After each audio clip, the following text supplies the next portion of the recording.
Magandang araw po. Narito na po ang magiging lagay ng panahon ngayong araw ng Linggo, August 9, 2025. At latest update sa paparating na bagyo.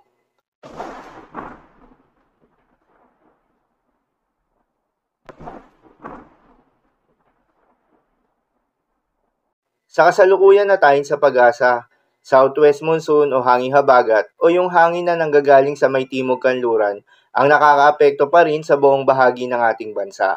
Dahil dito ay asahan yung bahagya hanggang sa maulap na kalangitan na may kalat-kalat na mga pagulan at thunderstorms.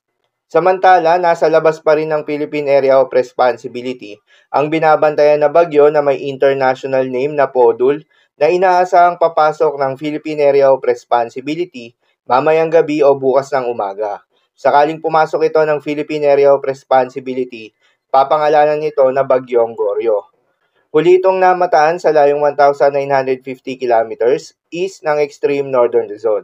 Taglay ang lakas ng hangin na umaabot sa 95 kilometers per hour malapit sa gitna at pagbugso na umaabot sa 115 kilometers per hour kumikilos westward sa bilis na 20 kilometers per hour.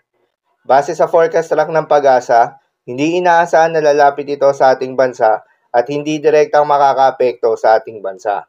Paalala lamang po na ang mga nasabing forecast ay posible pa rin na magbago. Kaya naman patuloy lamang na magantabay sa mga update nating ilalabas, lalo na ng Pag-asa.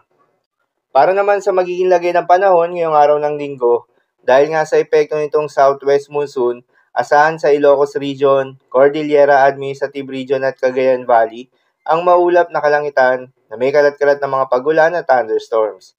Posible ang mga pagbaha o pagguho ng lupa due to moderate to at times heavy rains.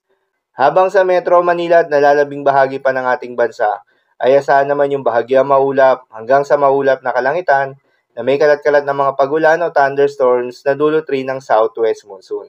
Posible rin ang mga pagbaha o pagguho ng lupa during severe thunderstorms.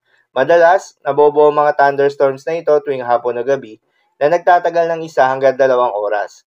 Kaya naman ingat sa mga posibleng banta ng pagbaha at pagguho ng lupa, lalong-lalo na sa mga lugar na inuulan na noong mga nakaraang araw pa. Para naman sa magiging lagay ng mga dagat baybayin, ayon sa Pag-asa ay wala po tayong nakataas na gale warning sa anumang seaboards ng ating bansa.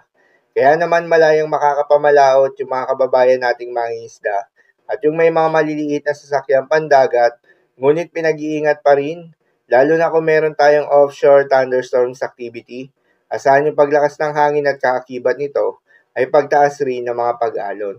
So, yun lamang po para sa lagay ng panahon ngayong araw ng Linggo. Keep safe, everyone.